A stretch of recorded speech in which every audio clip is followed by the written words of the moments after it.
צהריים טובים לכולם. Buenas tardes a todos y a todas. אנחנו שמחים לברך אתכם במפגש Estamos זה muy contentos de darles להצגה la המרכזית bienvenida a este בבית encuentro הרדיו con motivo del lanzamiento של virtual הגיליון השני של del כתב segundo העת número de la חיבורים, revista Hiburim, תחת הכותרת Conexiones, סירות חדשות titulada Nuevos בעברית, escenarios para el אתגרים hebreo, והזדמנויות. desafíos y גיליון זה oportunidades.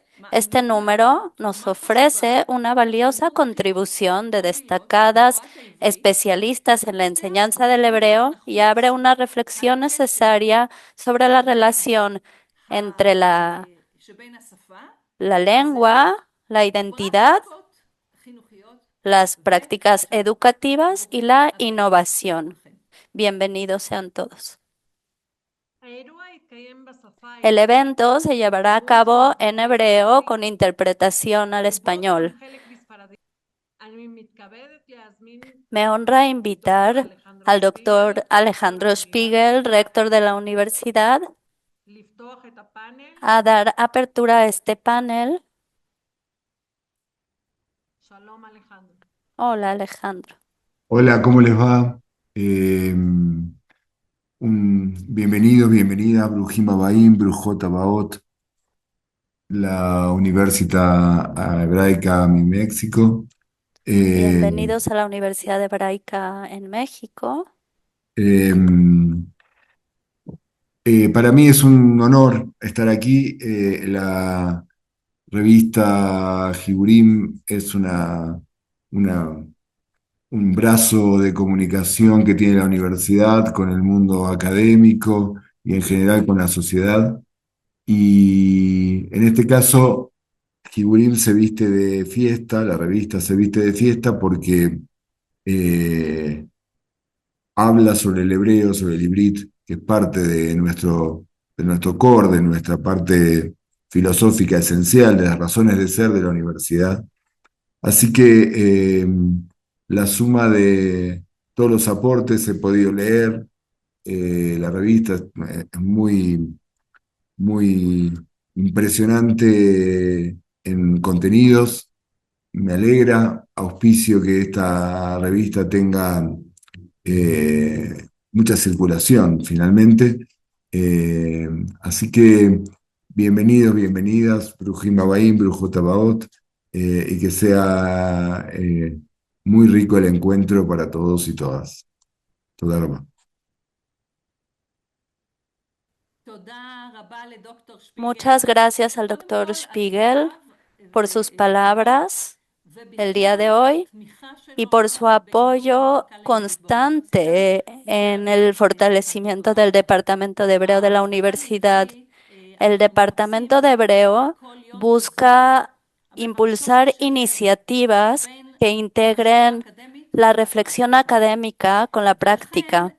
לדוגמה, אנחנו Por מארגנים מזה ejemplo, 4 שנים desde hace 4 כנס años שנתי, organizamos un congreso שמטרתו anual רפלקציה cuyo משותפת objetivo es בנושא promover una reflexión העברית, conjunta שפה, sobre la שפה enseñanza del hebreo como lengua adicional o como lengua de herencia del pueblo.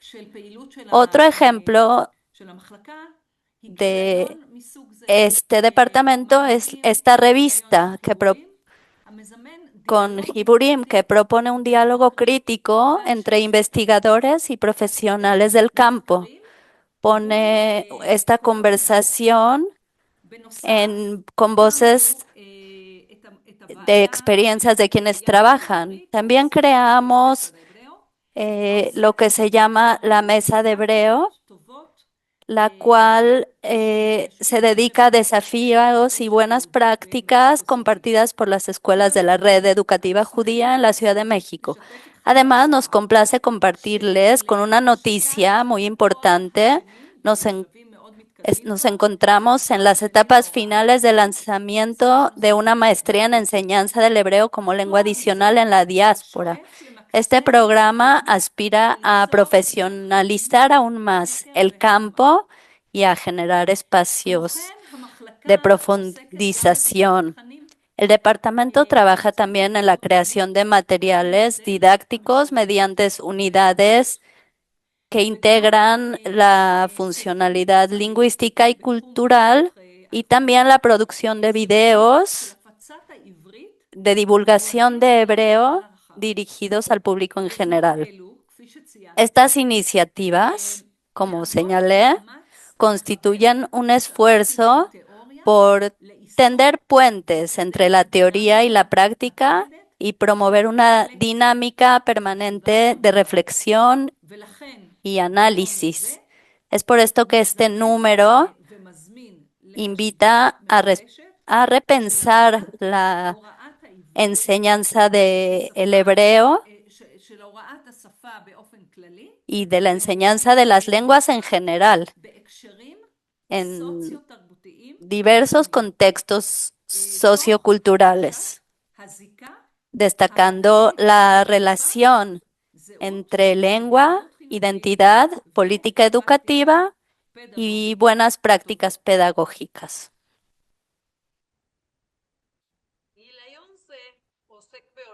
Este número aborda la enseñanza del hebreo desde 5 perspectivas distintas y complementarias. Se centra en actividades interactivas y los materiales auténticos en la enseñanza del hebreo, el papel de las creencias de docentes en el ámbito profesional, las cuestiones de identidad y las políticas educativas y prácticas de enseñanza en la sociedad árabe del hebreo y la inteligencia artificial aplicada en las aulas. La dinámica será la siguiente. Presentaremos a cada uno de los participantes y le formularemos 3 preguntas. Invitamos al público a compartir sus preguntas y comentarios a través del chat y al finalizar retomaremos algunas de estas preguntas y comentarios. Tengo el honor de presentarles a nuestra primera ponente, Gila Azrad, quien es doctora en lenguas modernas por Middlebury College y especialista en la adquisición del hebreo desde una perspectiva sociocultural. Se desempeña como mentora y asesora educativa y se especializa en traducir investigaciones pedagógicas complejas en aplicaciones prácticas e interactivas centradas en el desarrollo de la competencia lingüística.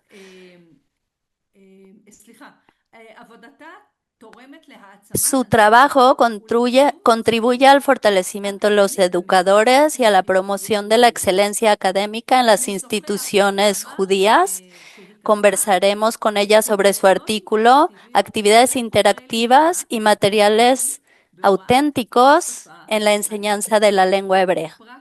Prácticas de aula en escuelas judías de América del Norte, de Estados Unidos.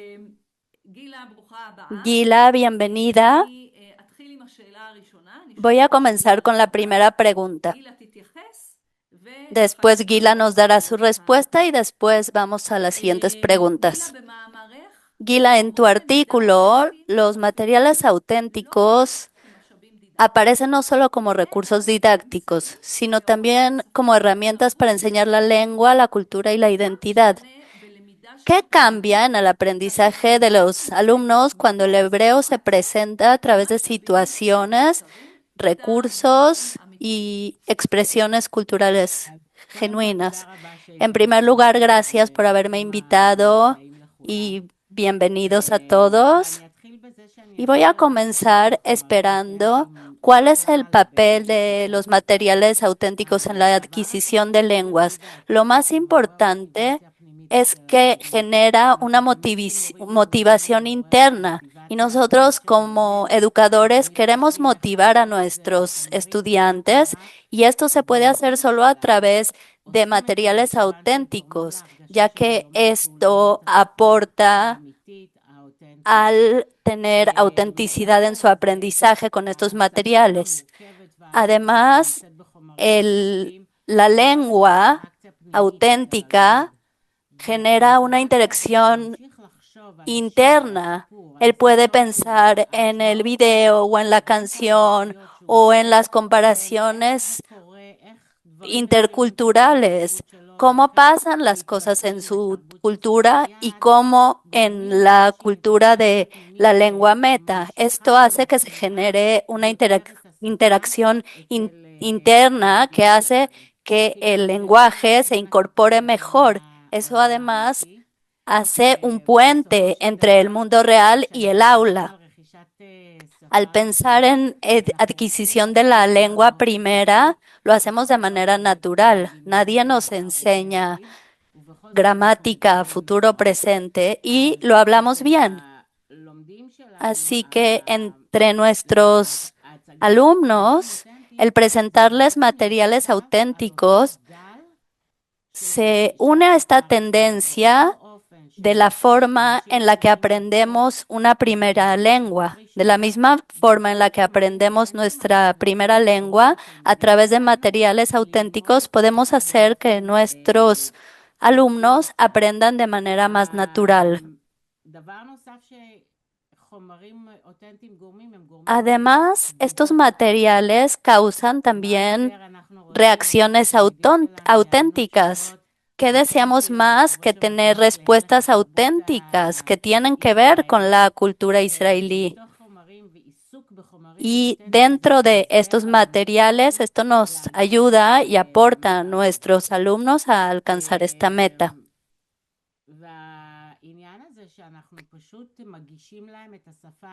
Además, les presentamos la lengua principal y la cultura israelí al mismo tiempo.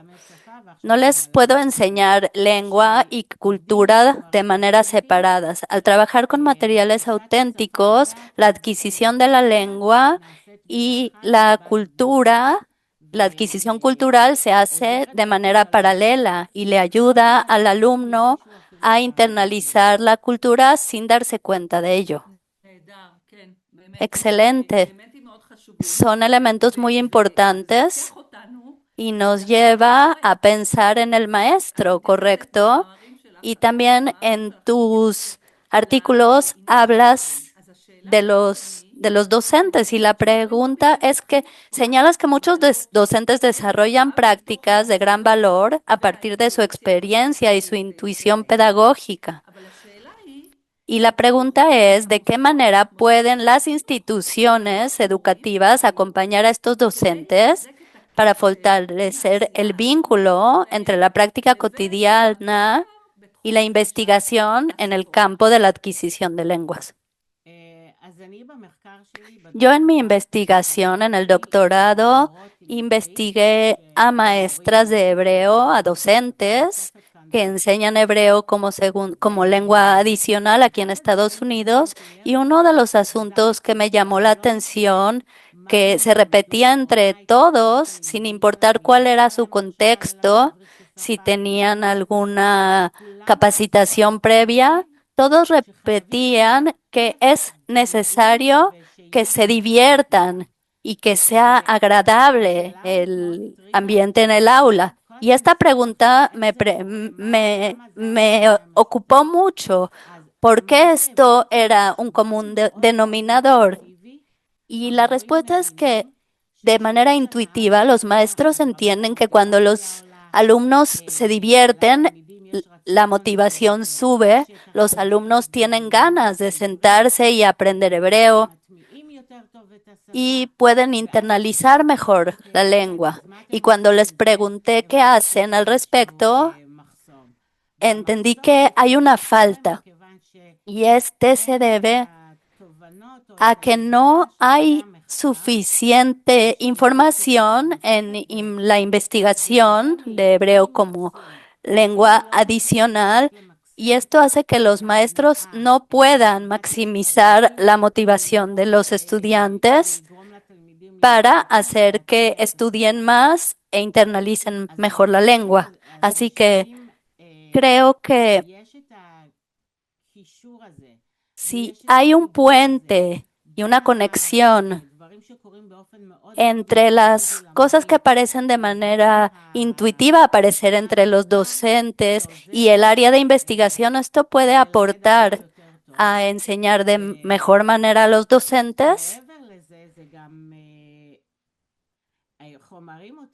Y además los materiales auténticos les hacen que estén todo el tiempo reflexionando.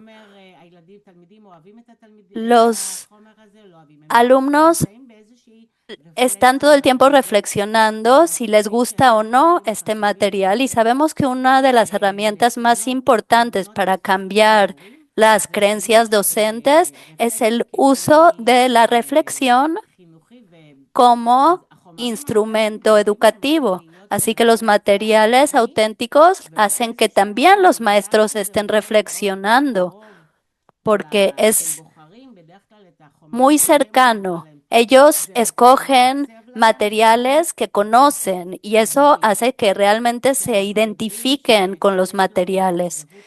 Cuando el docente está identificado realmente con los materiales, el asunto de las relaciones con los alumnos es mucho mejor. Excelente. Realmente la reflexión entre los docentes es muy importante y estoy de acuerdo. Vamos a hacer la tercera pregunta, porque a los maestros les gusta mucho la práctica. ¿Podrías compartir un ejemplo concreto de una actividad interactiva que consideres especialmente eficaz para fomentar una comunicación auténtica en hebreo dentro del aula? En primer lugar, creo que en cualquier clase de hebreo, por lo menos el 85% del tiempo los alumnos tienen que estar ocupados y el resto del tiempo es un tiempo para el maestro, para el docente. Esto en primer lugar. Un ejemplo concreto, nosotros a final de año, los maestros toman literatura clásica israelí y la convierten en una obra. Después invitan a otros maestros, a otros alumnos y ven estas obras. Y todo este trayecto del último mes del colegio, en donde los alumnos ya no quieren estar sentados, están aburridos, de pronto se convierte en lo máximo del año.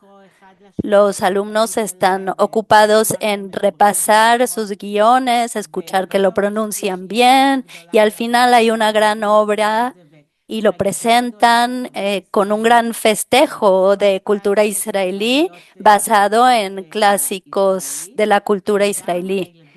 Y también los niños están todo el tiempo ocupados en el hebreo sin darse cuenta de esto. Estas actividades interactivas creo que deben ser actividades auténticas. Todos los maestros de hebreo deben preguntarse qué actividad, antes de presentar cualquier actividad, deben preguntarse por qué. ¿Por qué les pido leer esto? ¿Por qué les pido escribir lo otro? ¿Les ayuda a su desempeño o no? Cada actividad interactiva, y sé que hoy en día con la cantidad de cosas que tenemos de inteligencia artificial y todo esto, debemos reforzar la interactividad, pero detenernos y pensar si esta actividad interactiva nos lleva realmente a un mejor desempeño del estudiante. Por lo general son actividades que quiero que en donde los niños puedan hablar de manera espontánea, porque sabemos que esta es la forma más alta de expresión oral. Esto pasa en situaciones auténticas. Es una situación en la que debo responder de manera auténtica. Así que entre más auténticas sean estas experiencias en donde los alumnos estén preparados, esto tiene un significado. Y esto ayuda a mejorar la comunicación en el aula. Muchas gracias, Gila. Tenemos un ejemplo de conexión en teoría, entre teoría e investigación, lo que queremos a largo plazo de los maestros y también las estrategias específicas de cómo podemos llegar a nuestros objetivos de motivar, de conectar, de tener lengua original y verdadera. Así que muchas gracias, Aguila. quiero decir el nombre del artículo porque lo vimos varias veces, pero está al revés. Pero quien lo quiera leer, está al revés en hebreo en la presentación. En hebreo aparece correcto. El título es Actividades interactivas y materiales auténticos en la enseñanza del idioma hebreo, prácticas en el aula de escuelas judías en Norteamérica. Muchísimas gracias, Gila.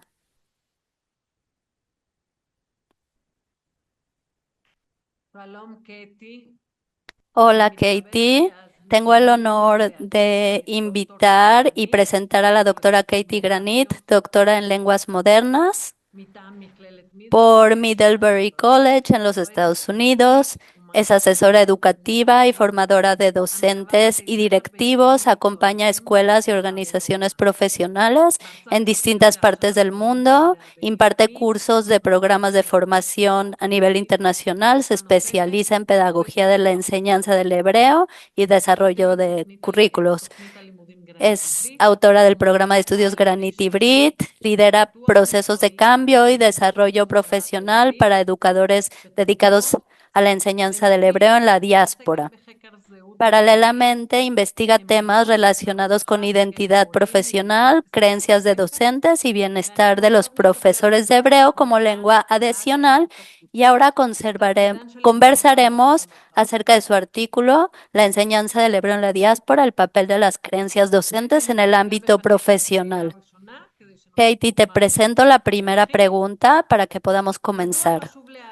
¿Por qué es importante comprender las percepciones y creencias de los docentes, no como opiniones personales, sino como factores que influyen en sus decisiones pedagógicas y en la construcción de su identidad?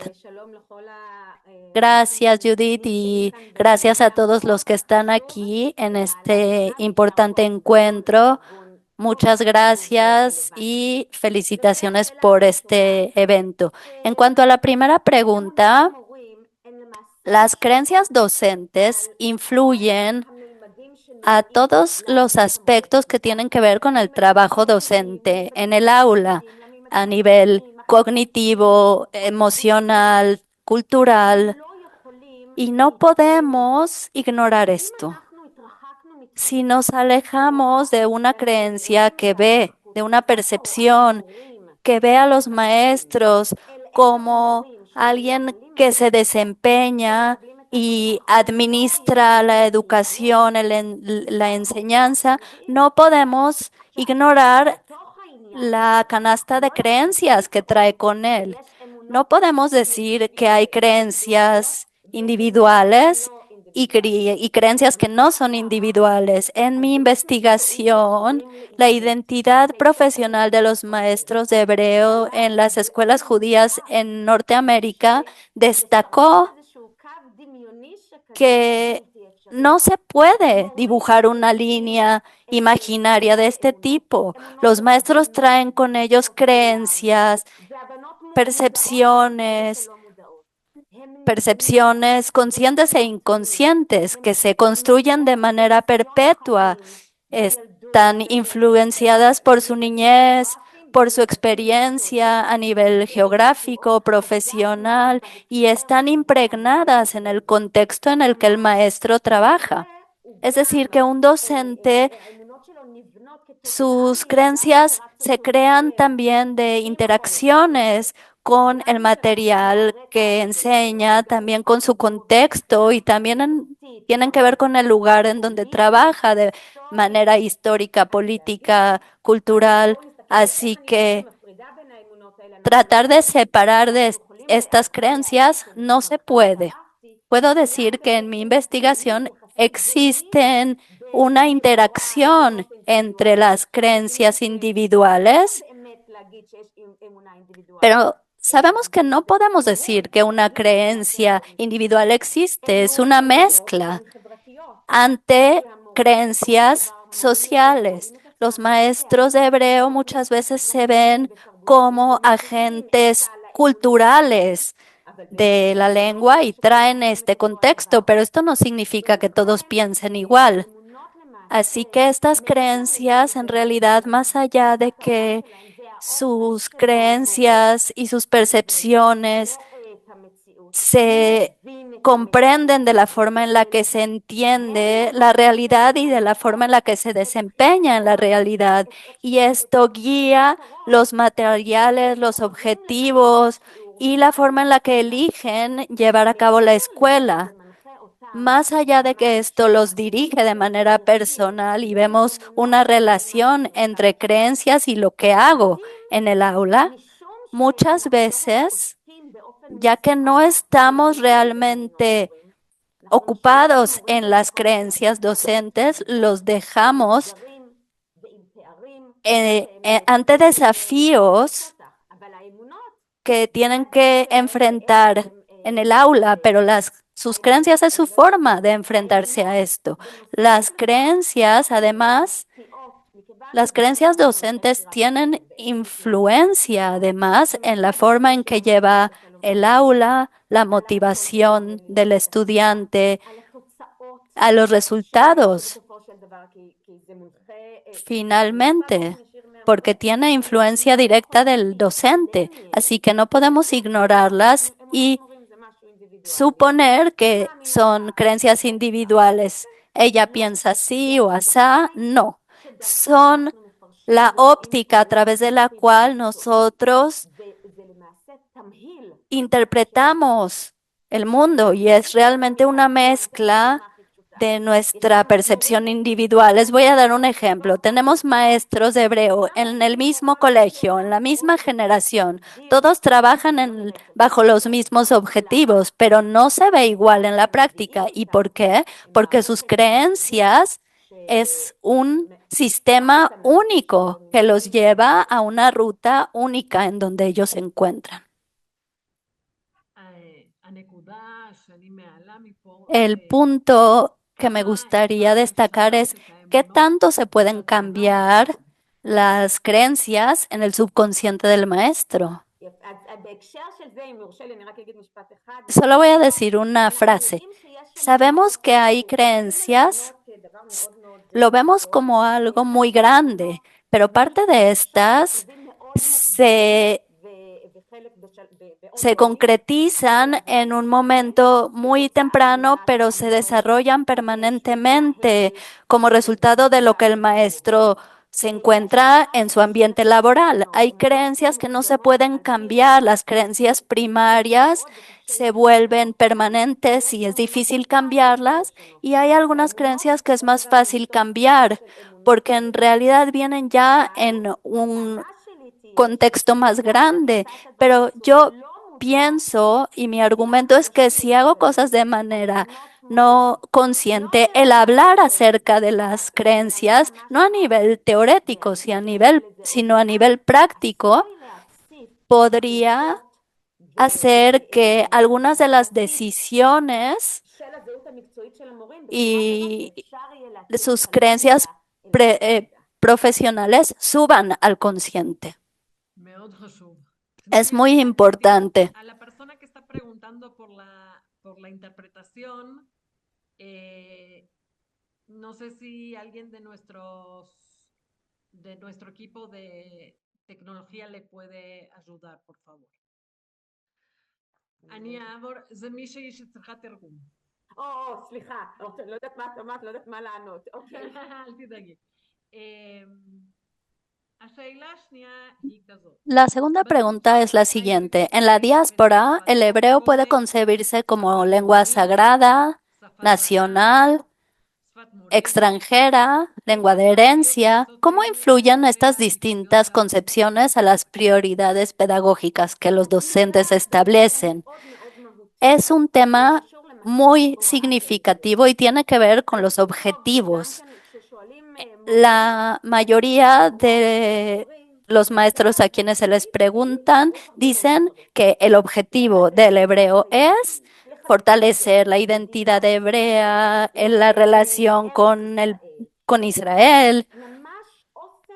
Hay realmente un conjunto de objetivos y de metas, y lo interesante es que desde el siglo XXI vemos otras metas que en el pasado no tenían tanta importancia y la mayoría estudia los objetivos clásicos cuando se enseña hebreo en la diáspora. Los objetivos, de hecho, se basan en las creencias del docente. El docente define cuáles son sus objetivos al enseñar hebreo. ¿En qué cree? ¿Cuál es su percepción? ¿Por qué debo enseñar este idioma?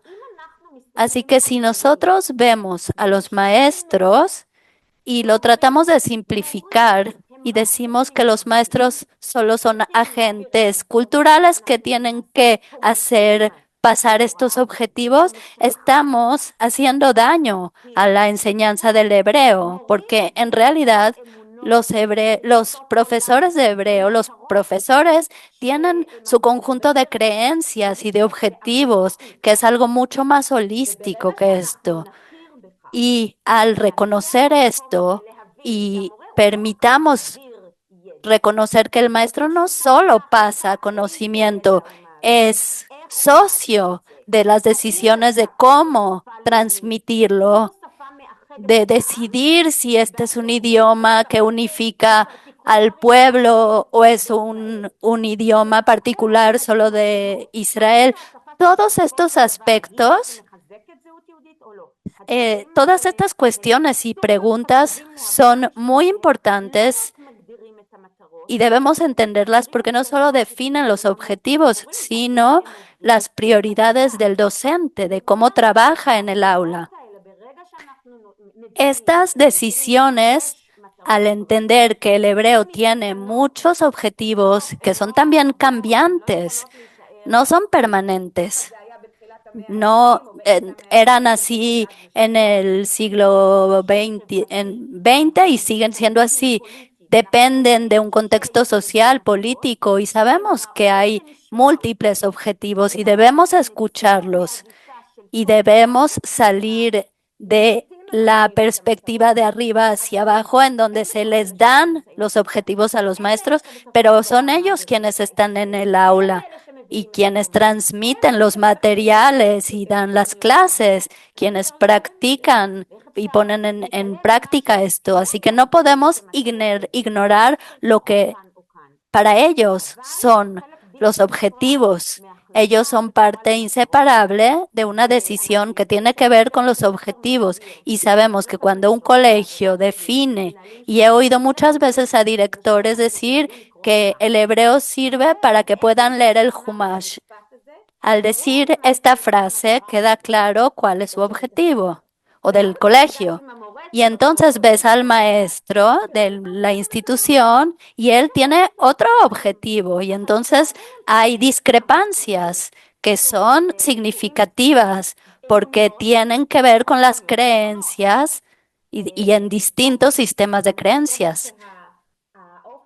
Así que creo que la forma en la que definimos los objetivos de la enseñanza del hebreo es vital, ya que afecta a nuestros alumnos.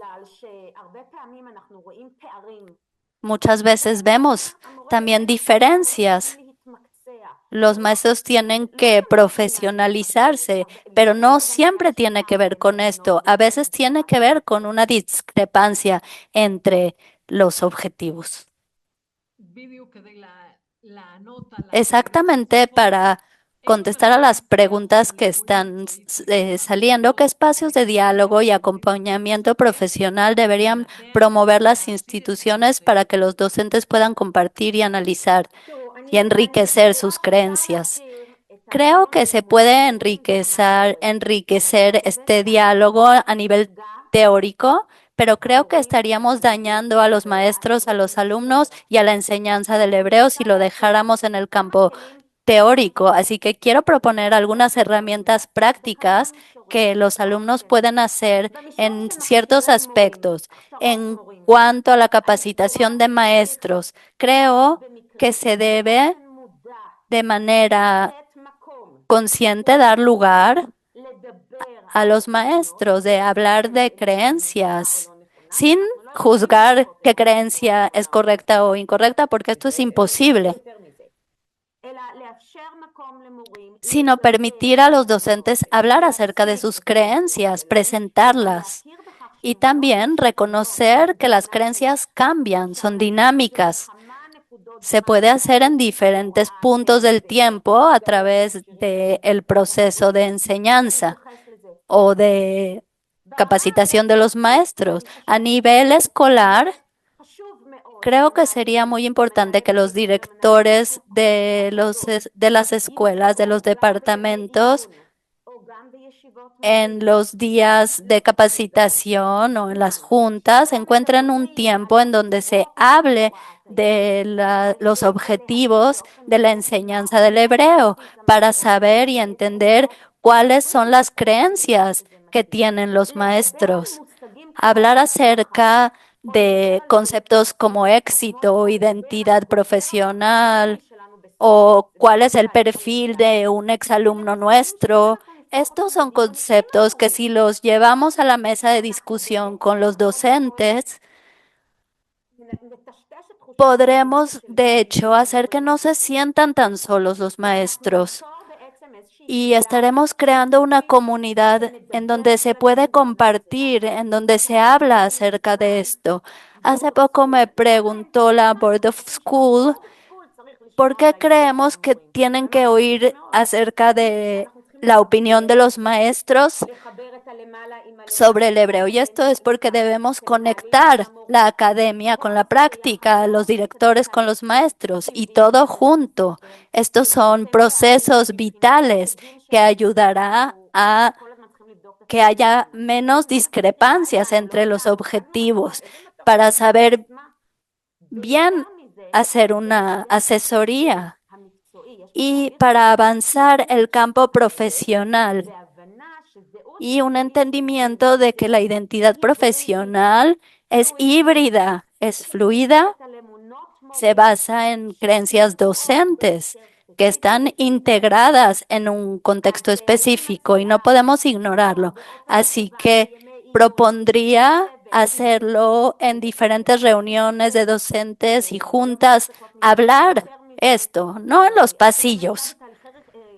Hacerlo también cuando cuando se integra un nuevo maestro al colegio, preguntarle en qué cree, qué le importa, cuáles son sus objetivos, para aprender y escuchar al maestro entero y no solamente sabes hebreo, ok, ven a enseñar. Es decir, liberarnos de manera determinada de esta idea de que solo transmitimos un conocimiento, sino darle al maestro el lugar que se merece.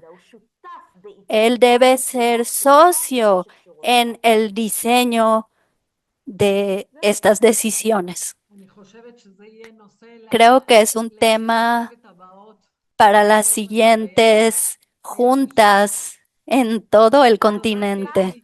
Muchísimas gracias, Katie. Si es así, estoy conforme. Gracias a Katie y gracias a Gila.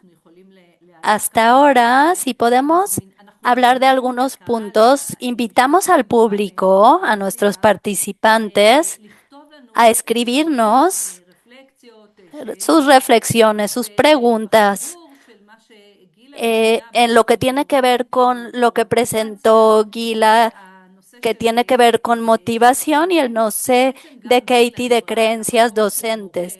Gila también habló del lugar del docente. ¿Cuál es su papel en la motivación? Cómo de hecho trae esta experiencia del aprendizaje a un lugar en donde él mismo se identifica con este. Y esto tiene que ver también con lo que dice Katie, lo cual es muy importante en términos de que lo que el maestro cree es lo que transmite y no podemos ignorarlo, así como lo dice Katie. Así que los invito a responder la siguiente pregunta. ¿De qué manera pueden las prácticas en el aula, los materiales de aprendizaje y las creencias docentes contribuir a que el hebreo sea percibido como una lengua significativa, viva y culturalmente relevante? Tenemos aquí un desafío. El día de hoy se habla de una experiencia más holística y cómo combinamos estos elementos. Les damos este punto para pensar y reflexionar y continuamos con nuestra siguiente ponente. Adelante, Judith, si quieres presentarla a nuestra siguiente ponente. Tengo el honor de presentarles a la doctora Rama Manor. Es profesora titular de lengua hebrea en la Academia Beit Berel, donde dirige el Laboratorio de Investigación del Centro de Promoción de la Convivencia y también trabaja en la Universidad Hebrea de Jerusalén. Junto con sus colegas publicó el libro de Voy a sacarle todo el provecho a la ciudad, los verbos del movimiento en el hebreo coloquial. Sus áreas de investigación concluyen el hebreo moderno, sintaxis y semántica, así como la enseñanza del hebreo como segunda lengua en la sociedad árabe. Conversaremos con su artículo Desafíos en la enseñanza de la lengua adicional, identidad, políticas y prácticas. El caso de la enseñanza del hebreo en la sociedad árabe en Israel. Bienvenida.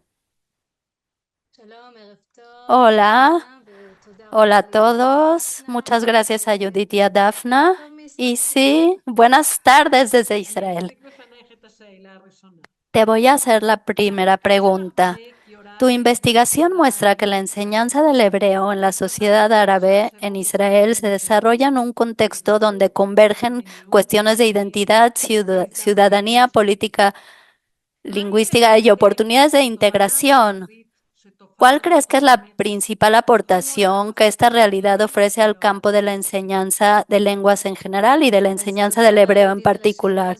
Muchas gracias por la pregunta. Es una muy buena pregunta porque tiene que ver con el corazón del asunto. Como dije en mis investigaciones, se trata de la enseñanza del hebreo como lengua adicional en hablantes del árabe en la sociedad israelí y debemos recordar que lo que surge en la sociedad árabe al aprender hebreo es que una lengua no son solo son sintaxis y palabras, sino es algo que se aprende en una realidad en donde a veces hay política, hay preguntas de identidad, de ciudadanía, cívicas y cuestiones económicas. Así que una de las preguntas principales es que la enseñanza de una lengua en zonas de encuentros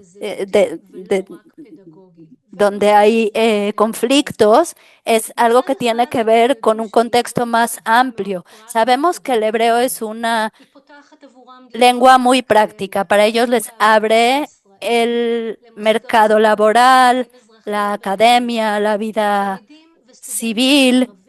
Los estudiantes árabes saben que sin hebreo a buen nivel no van a poder avanzar, no van a poder integrarse en diferentes profesiones y moverse libremente en diferentes áreas donde se habla hebreo. El hebreo es realmente un tesoro lingüístico, pero no es una lengua neutral para ellos. Es la lengua de la mayoría, es la lengua del país, tiene que ver con las instituciones de fuerza con el judaísmo, así que esto puede presentar preguntas de identidad. ¿Acaso esto me ayuda a integrarme más o amenaza mi identidad palestina o árabe? ¿Puedo realmente saber hebreo bien sin dejar de ser yo mismo? Y aquí debemos recalcar que el hebreo para los hablantes de árabe es como una lengua que está entre una segunda lengua y una lengua extranjera. Por ejemplo, alguien que creció en Haifa, en un área en donde hay árabes y judíos, se encuentra con el hebreo en todas partes, en la escuela, en el trabajo, en la calle. El hebreo está presente en su vida diaria. Pero piensen qué pasa con el mismo alumno de Raat, otro alumno, perdón, de Raat, o de otro lugar como Fajem, en donde quizás casi no tiene contacto diario con hablantes de hebreo. Así que para él el hebreo será una lengua extranjera. Está en el aula 4 veces a la semana y eso es todo. Es decir, que hablamos de una complejidad que existe también en cuanto a los contenidos, porque al enseñar hebreo, especialmente literatura, no enseñamos no solo lengua, como dijimos, como dijeron aquí mis colegas, enseñamos cultura, valores, percepciones. El maestro hebreo que enseña hebreo no transmite solamente el material, es también alguien que interviene y debe decidir qué textos va a presentar, textos a veces judíos, para alumnos que a veces tiene una carga política y no es sencillo. Así que creo que la aportación que debe haber en este ámbito es que no se puede desconectar la enseñanza de una lengua con la ecología de esta, su lugar geográfico, su historia, su identidad e incluso del futuro que los estudiantes se imaginan.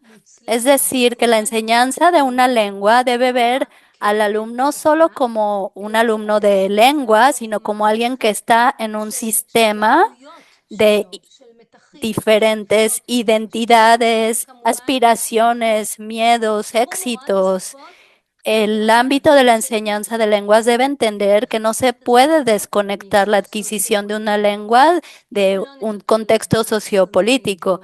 Si no atendemos los bloqueos ideológicos, las prácticas pedagógicas más imponentes no podrán ser exitosas. Así que esto es, de hecho, lo que yo he llegado a entender a través de este artículo. Gracias.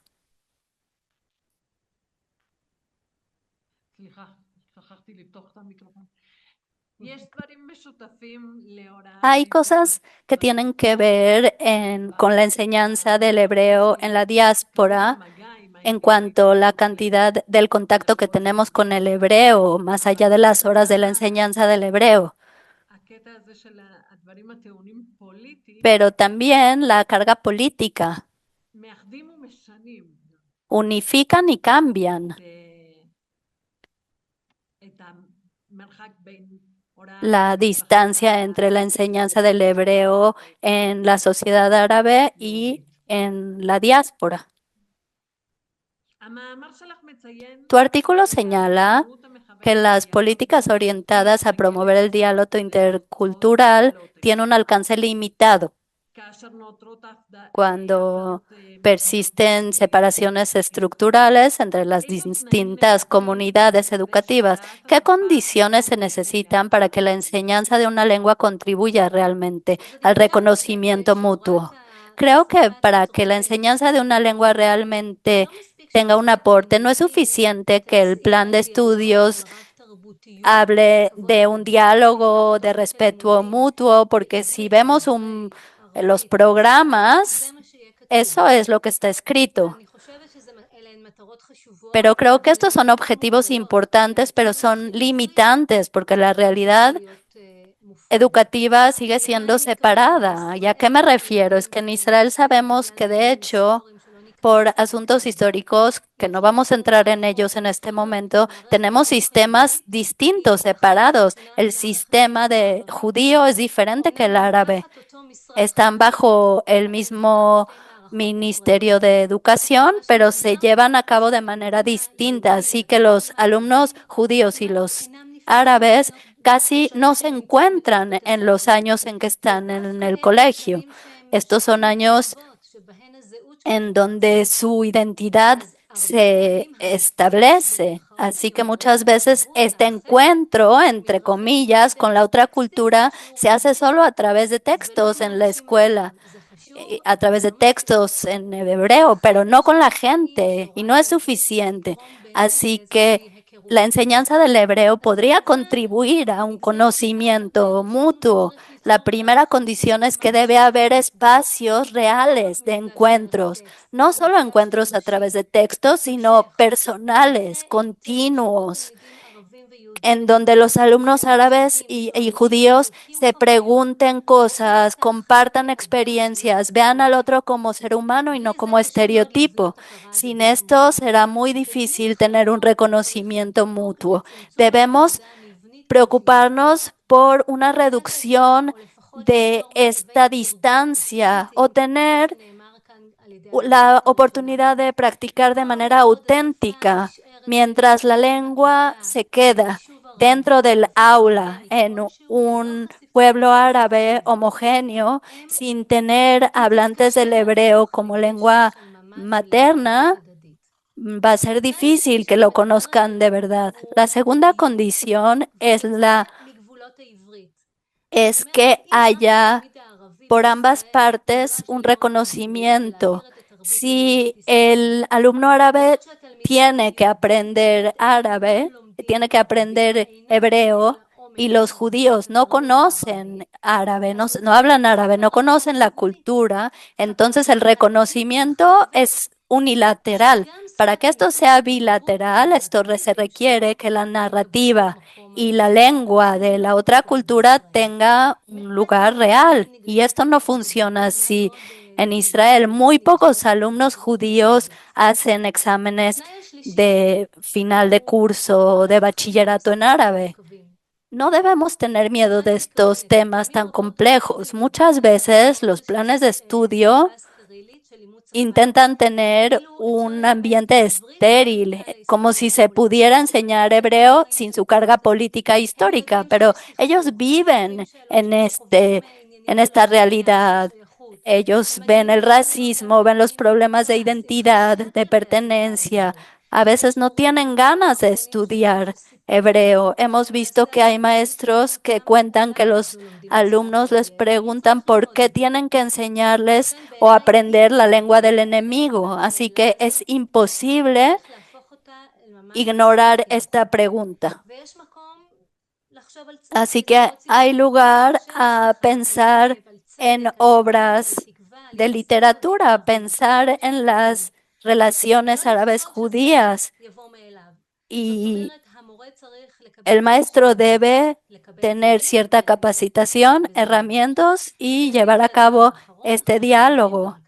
Esto me lleva a lo siguiente: debemos capacitar a los maestros. No podemos esperar que un docente pueda llevar a cabo este diálogo sin tener la capacitación correspondiente. Necesitan herramientas pedagógicas prácticas para enseñar hebreo a los hablantes de árabe, saber cómo trabajar esta carga sentimental, este enojo sin tenerle miedo, y cómo convertir el hebreo no solo en una herramienta de integración, sino en una lengua en donde se puede hablar de complejidad. Así que al hablar de reconocimiento mutuo, hablamos de diferentes aspectos. Gracias. Muchas gracias, Rama. Creo que con eso cubrimos nuestra tercera pregunta también en cuanto a los programas educativos y los materiales.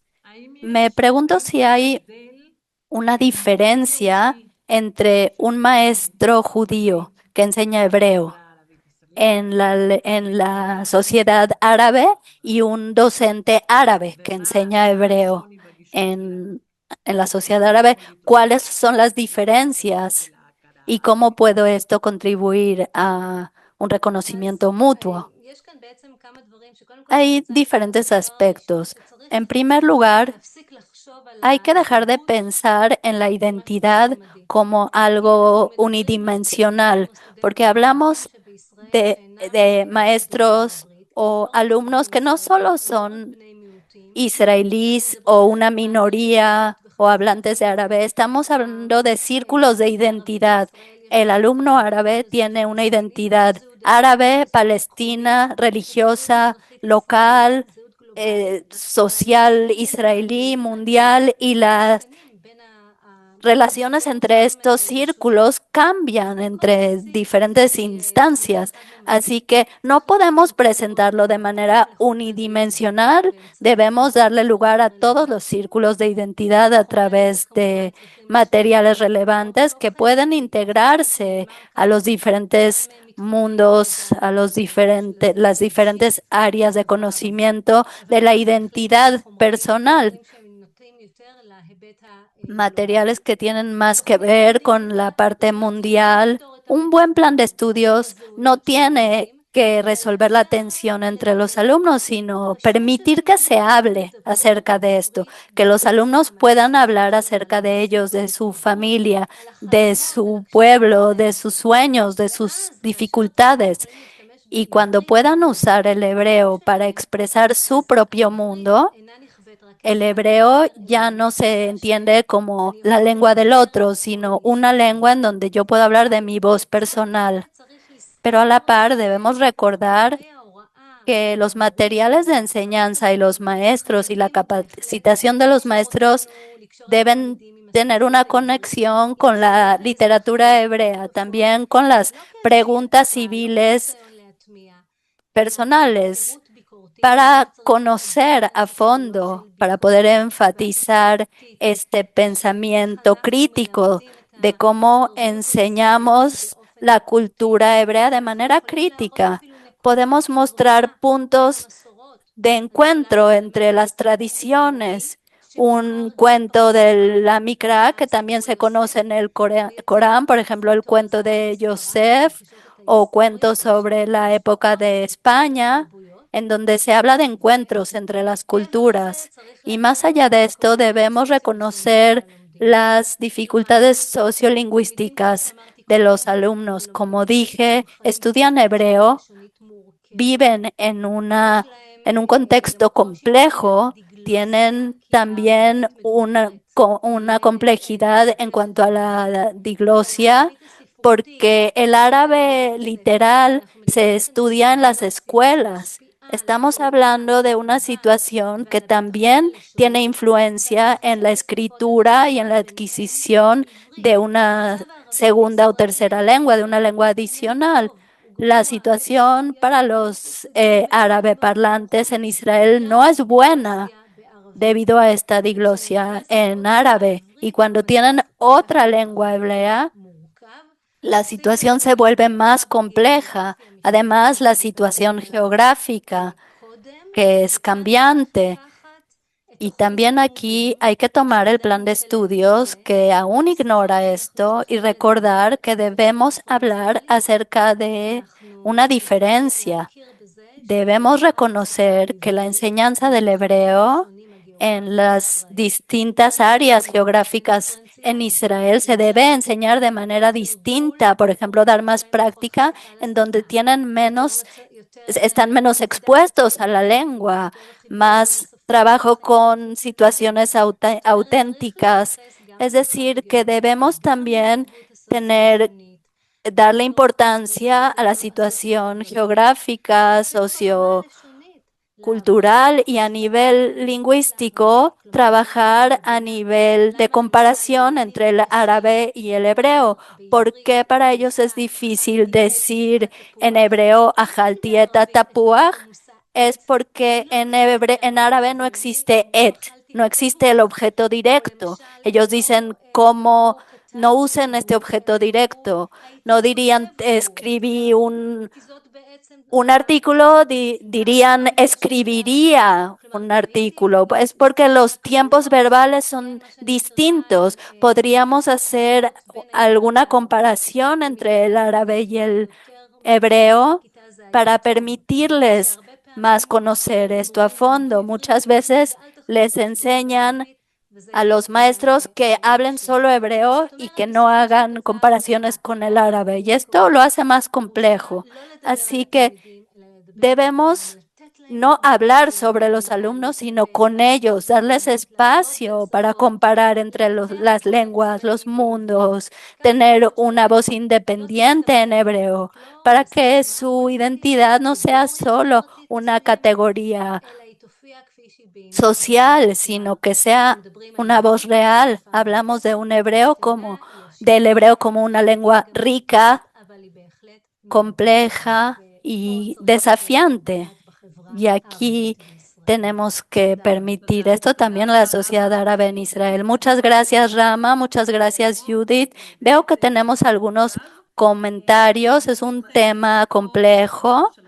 Los invitamos a leer el artículo de Rama, interesarse en esta área, el área de la enseñanza del hebreo en la minoría árabe. Y vamos a continuar. Y tenemos también los temas que Judith mencionó, el hebreo fuera de Israel, en la diáspora. Tengo el honor ahora de presentarles a Eliana Bomer Gordon. Le doy gracias también a Rama y a Eliana por están en Israel. Son 9 horas de diferencia, así que gracias por su esfuerzo. Eliana es directora pedagógica, docente, asesora y educadora con 28 años de experiencia acompañando a instituciones educativas en Israel y en el mundo. Se especializa en innovación pedagógica y en desarrollo de programas de estudio para la enseñanza del hebreo. Hoy es líder pedagógica y coordinadora del área de enseñanza de hebreo en la Escuela Reali en Haifa y también colabora como asesora en Hebrew at the Center. Hablaremos con ella sobre su artículo Autorregulación en el aprendizaje del hebreo como lengua adicional, un marco pedagógico y aplicado. Muchas gracias, Eliana. La primera pregunta, ¿por qué propones que hay que entender la autorregulación como un proceso continuo y formativo y no como una estrategia aislada dentro de la enseñanza del hebreo? Gracias. Hola. Perdón porque estoy un poco ronca. Espero que me entiendan y que la traducción funcione bien. Antes de hablar de ¿por qué no solo en las clases de hebreo, sino que tiene que haber un entendimiento realmente que se debe adaptar a través de todos los sistemas que decidan hacerlo? Quiero destacar algo acerca de la autorregulación. Esto es algo que se adquiere. No nacemos con esto. Siempre hago esta comparación. Cuando los niños nacen, aprenden en los primeros días a autorregular la temperatura de su cuerpo para poder estar en este mundo. Y así pasa también en los procesos de aprendizaje. Es algo que se aprende y necesitamos que los maestros lo enseñen, pero es un proceso largo. Y finalmente, el punto final es el estudiante autodidacta, que es independiente y que sabe autorregularse para llegar a su objetivo principal, para que pueda ser autodidacta y pueda ser independiente. Y ser independiente implica mucho trabajo, también para quien le tiene que enseñar a ser independiente y también para el niño en sí. Hay un consenso y todos están de acuerdo que para poder ser funcional el día de hoy, tenemos que autorregularnos. Si no, no es posible y no logramos desempeñarnos. Así que si hablamos de la teoría de la autorregulación, Zimmerman, Lichtenstein y otros autores que hablan acerca de esto, dividimos este proceso en varias etapas. Primero son los objetivos y después buscar las estrategias para llegar a este objetivo. Después, buscar puntos en donde reviso si puedo o no llegar a estos objetivos y si no, reconfigurar la estrategia. para saber en qué me ayudó este proceso, la parte reflexiva de la que hablaron también Gila y Katie. ¿Qué gano con esto para la vida real? Si pienso en este sistema que es tan complejo y tan grande, y lo hago en las pocas clases que tengo en la diáspora de hebreo, no vamos a poder hacer mucho con esto porque es una lengua, es también un pensamiento. Y si queremos que sea realmente arraigado en la cultura escolar, necesitamos que toda la escuela hable el mismo idioma. Así que no es suficiente que solo la maestra de hebreo, la loca esta, venga y enseñe a los niños. Va a dar estrategias y está bien, pero entonces hay que preguntar en qué idioma lo haremos. En la lengua madre del alumno, en hebreo. Y en esto se está desarrollando esta investigación que llevo haciéndola 14 años. Esto comenzó porque yo trabajo en enseñanza diferencial tantos años y en alguna etapa tenía la necesidad de entender dónde está el control, qué pasa con el control del maestro. Y eso también mueve el papel del maestro. Empecé a investigar en la escuela, también con mi proyecto de enseñanza diferencial. Es parte de la investigación, que es realmente una investigación larga y compleja, y llegamos a la conclusión de que si les damos a nuestros alumnos las estrategias para autorregularse, y eso también en clases de hebreo, de matemáticas, de la lengua nacional, local, podremos avanzar al niño y darle las herramientas para autorregularse. Y es importante decir que tiene que ser no solo algo de todos, sino no solo horizontal, sino vertical también, es decir, desde el jardín de niños y hasta la preparatoria, porque si empiezo yo con este proceso, es algo que tiene que seguir a lo largo del proceso educativo. Ok, entonces surge la pregunta, ¿cómo la enseñanza diferencial y las adaptaciones pedagógicas contribuyen a que los estudiantes establezcan metas, supervisen su propio progreso y asuman un papel más activo en su proceso de aprendizaje? En primer lugar, debemos entender que aprender una lengua adicional o una segunda lengua es un desafío cognitivo muy importante y esto requiere de nuestros alumnos muchos esfuerzos. Hay artículos que demuestran que entre más consciente esté un niño de este proceso, más mejorará su escritura, su comprensión lectora, su expresión. Es una fórmula. Entre más consciente esté de estos desafíos y también de las cosas en las que es bueno, puede él mismo hacer su trayecto y definirlo. En cada edad es diferente la intervención del docente. No se puede pensar que un niño pequeño pueda fijar los mismos objetivos, pero podemos también usar esta lengua como parte de un vocabulario auténtico para que lo utilicen. En cuanto a la enseñanza diferencial, es importante recordar que esta enseñanza da respuesta a nuestros alumnos. En el aula de hebreo en México, en Estados Unidos y en Argentina y en Israel, tengo la experiencia de todas estas culturas. Vemos que en una sola aula puedo identificar 3 diferentes grupos.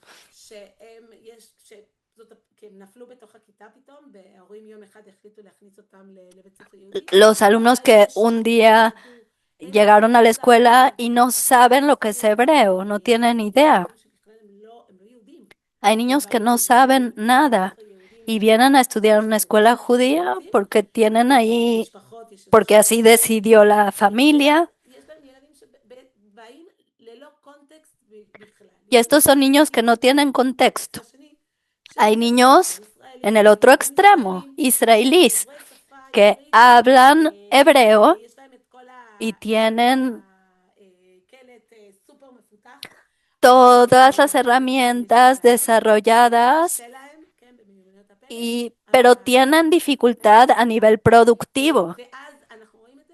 Y lo vemos también a aquellos que tienen también el amor al sionismo o lo ven en casas.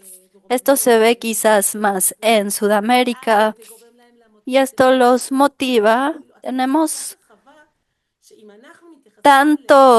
un espectro tan amplio, son tantos objetivos. Muchas veces los maestros deciden los objetivos para nosotros y no es adecuado. Y están los israelíes que ya piensan que no pueden aprender y tenemos que darle una oferta a todo este espectro. Y tenemos que presentarles a los alumnos todos los objetivos para que ellos decidan qué es adecuado para ellos. Le pasó a mi hija. Llegó, estaba en un grupo de hablantes de hebreo en Estados Unidos junto con una niña que nació en Estados Unidos y que es hija de israelíes. Y cuando la maestra les dio la opción de decidir qué es más adecuado para ellos, les dio cierta orientación. La segunda niña decidió avanzar en gramática. Quería hablar y aprender a escribir y la otra niña quería avanzar en otra área. Le permitió a cada una tener su propia trayectoria. Hay mucha opción y esto es importante en la autorregulación. Para ser independiente necesito que me dejen elegir. No sé si contesté. Sí, realmente hablaste de la última pregunta. Si quieres solo hacer un resumen frente a grupos con trayectorias lingüísticas tan diversas, de hebreo como segunda lengua extranjera, de herencia, ¿qué decisiones pedagógicas pueden contribuir a fortalecer la autonomía de los alumnos sin dejar de ofrecer el apoyo y las adaptaciones? Ya hablaste de esto, pero si quieres hacer un resumen. En primer lugar, me gustaría decir que es importante tomar en cuenta todo el asunto de la autorregulación debe estar en la rutina escolar. Si decidimos que es importante, y es importante, lo digo, lo declaro ante todos, es algo muy importante. La autorregulación es importante y debemos abrir cada clase definiendo cuál es nuestro objetivo. Si el maestro no lo sabe, los alumnos tampoco lo saben. Si yo presento mi objetivo y los niños puedan elegir su propio objetivo dentro de mi objetivo, es algo que hay que aprender, no lo podemos hacer de un día al otro. Y así les permito, les enseño cómo elegir, qué elegir. Me siento en grupos pequeños. Esto me permite tener cierta fluidez para trabajar con unos cuantos niños. Al principio es difícil, pero esto se aprende cuando ellos se acostumbran a esto. Puede pasar también con un aula de 32 alumnos. Y entonces podemos hacer pequeños descansos para que los niños puedan también monitorear si están alcanzando sus metas, si eligieron bien o no, hacer una reflexión. Que la reflexión no sea solamente que estudió, sino que me ayudó. Trabajar con una amiga, que no me ayudó a trabajar, esto no me sirvió. Entonces puedo elegir algo diferente, el lugar, a nivel social, en cuanto a los contenidos de lo que me interesa y todo dentro del programa de estudios que el maestro definió. Creo que esto es lo más importante, así que hay diferentes opciones de enseñanza diferencial. Hay algo que puede ser adecuado para mi aula y no para otra aula, y eso también está bien. De eso se trata la autorregulación. Eliana, muchísimas gracias. Es muy importante para la parte práctica del trabajo y tenemos realmente algo muy valioso, así que muchas gracias. Voy con nuestra siguiente y última ponente de esta tarde o de esta noche, según su uso horario, Shiran Orlev, quien es profesora de hebreo como segunda lengua, especializada en estudios judaicos y en la integración de tecnologías educativas innovadoras, entre ellas el aprendizaje inmersivo, la inteligencia artificial. Su artículo se llama La inteligencia artificial como tutor para la generación Z, aplicación de los principios del aprendizaje inmersiva en el aula heterogénea. Bienvenida, Shiran, y muchas gracias. Voy a hacer una pregunta. ¿Sostienes que la inteligencia artificial generativa puede recrear algunos de los principios de aprendizaje inmersivo sin requerir de recursos tecnológicos costosos? ¿Cuáles son estos principios y qué posibilidades abren para la enseñanza del hebreo? Adelante. Primero que nada, gracias por invitarme. Estoy muy contenta de estar aquí. Y antes de contestar esta pregunta, quiero hacer una revisión. Cuando empecé mi maestría en el 2020,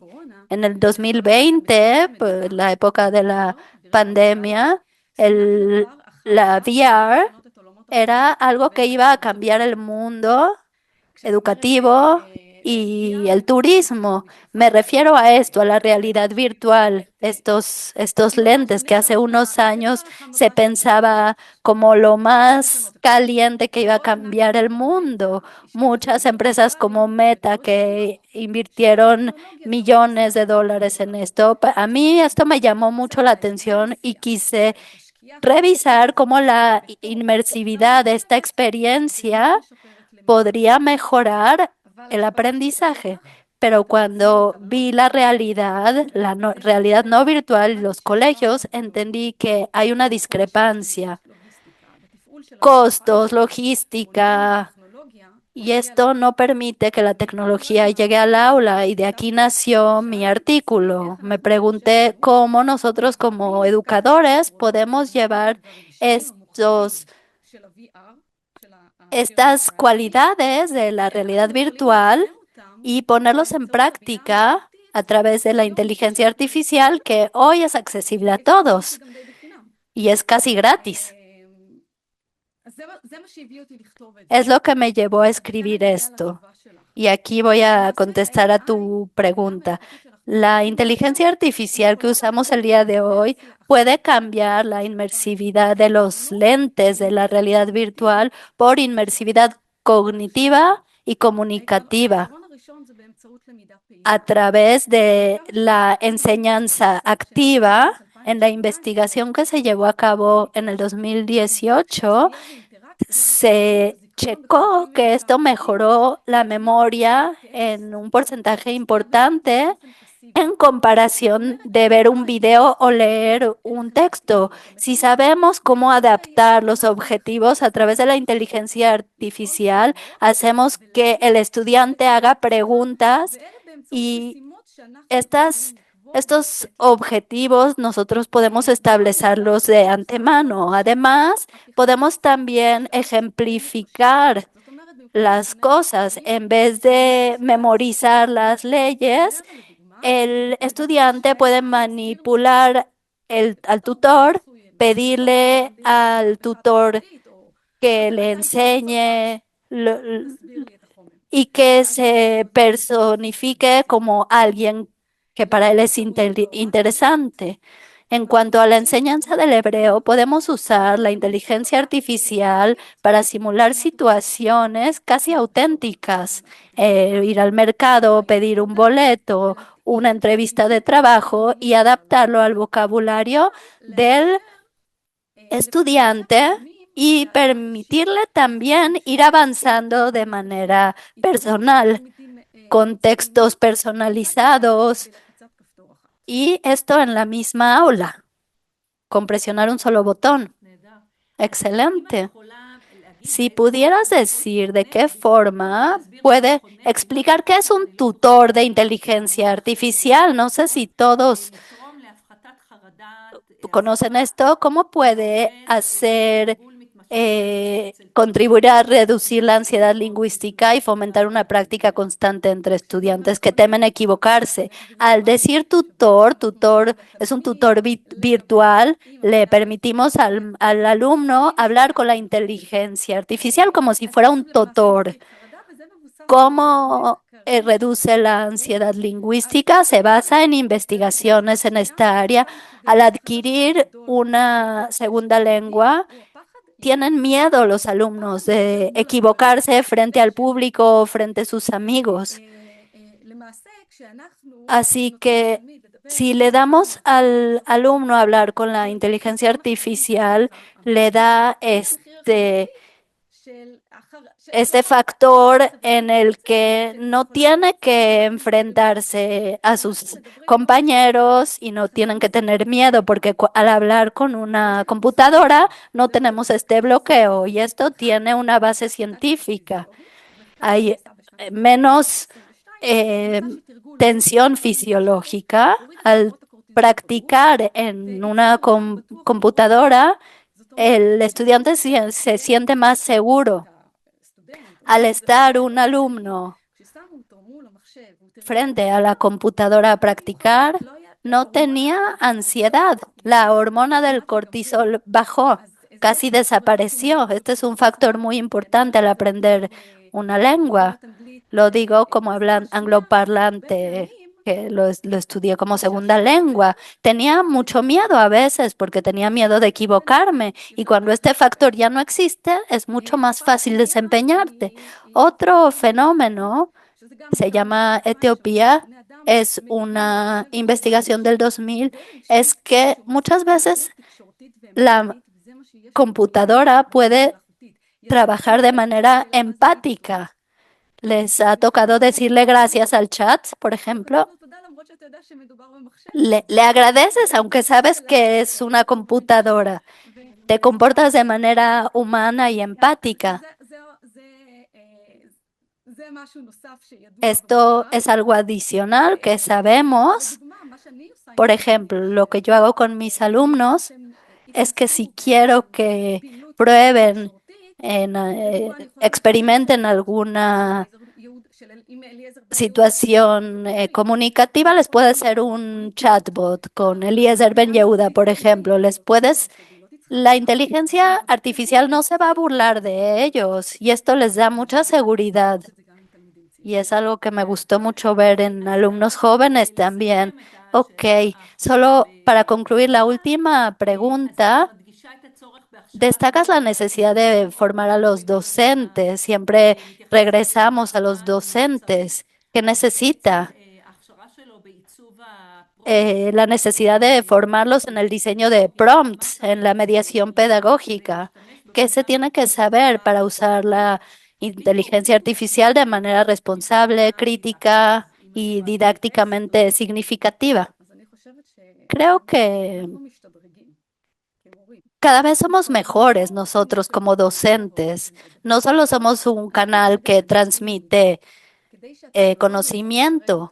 Para que esta tecnología nos funcione a nivel pedagógico,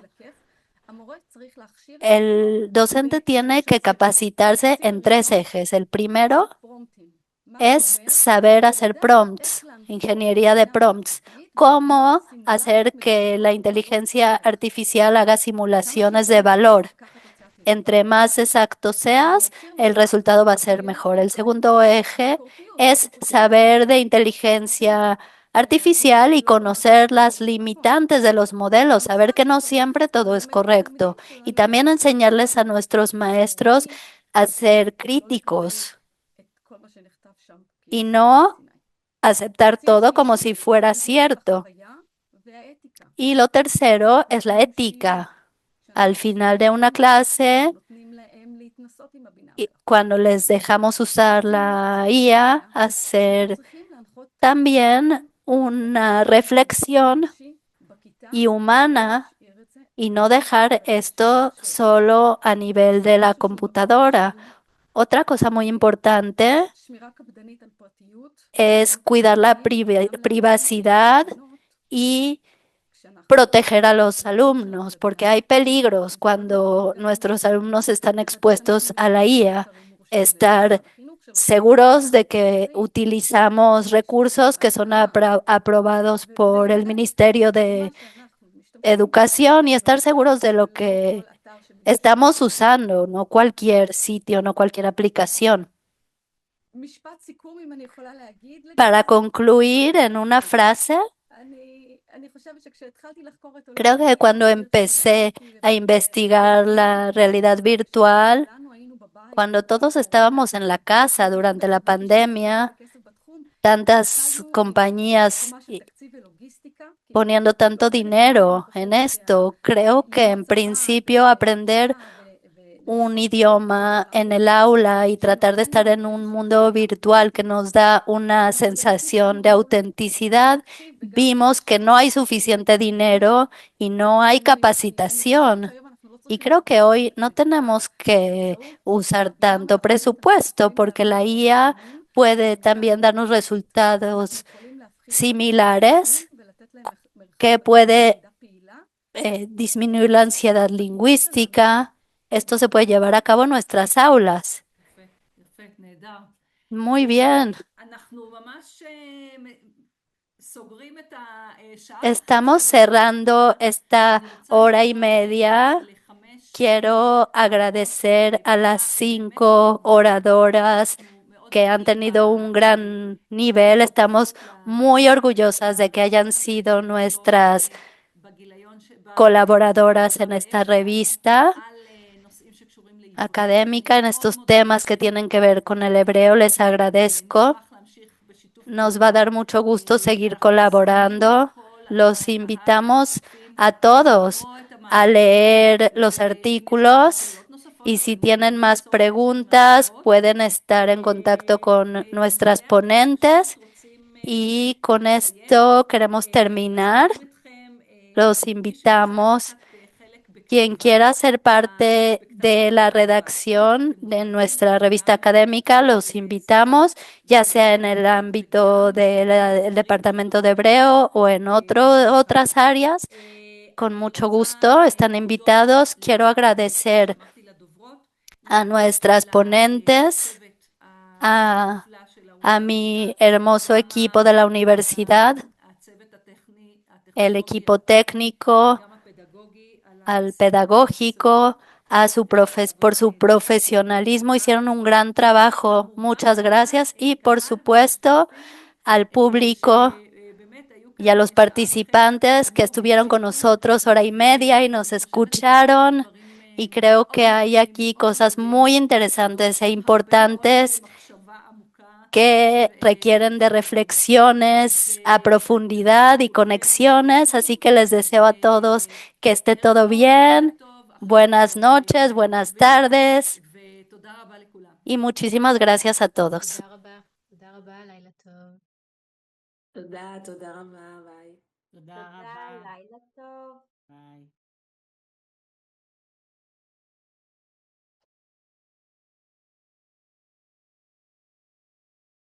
דפנה, מזל טוב על התואר השני. תודה, תודה רבה. אני יודעת כמה קשה עבדת על זה, המון מזל טוב. נכון, עבדנו, כן, עדיין אנחנו עובדים על הפרטים האחרונים, וברגע שנוכל להפיץ, אנחנו נפיץ. איזה יופי. ואנחנו מאוד, כן, מאוד מאושרים. יש פה צוות מאוד רחב שעושה... והכל וירטואלי? הכל יהיה וירטואלי, כן? עם מנחה לכל מקצוע. כמובן נהיה בקשר עם כל מי שהיה שותף לבנייה. אנחנו פשוט עדיין בפרטים של הטכני. ברגע שיהיה לנו פרטים נוספים, אנחנו ניצור קשר עם כולכם, כי באמת הייתם גם שותפים. לא, אני מתעניינת לגבי מורות שלי, שאם הם יכולות... בהחלט, זה בהחלט. מצוין, כן. תודה רבה. כן, בהחלט. תודה גילה, תודה ביי. לך. ביי. להתראות.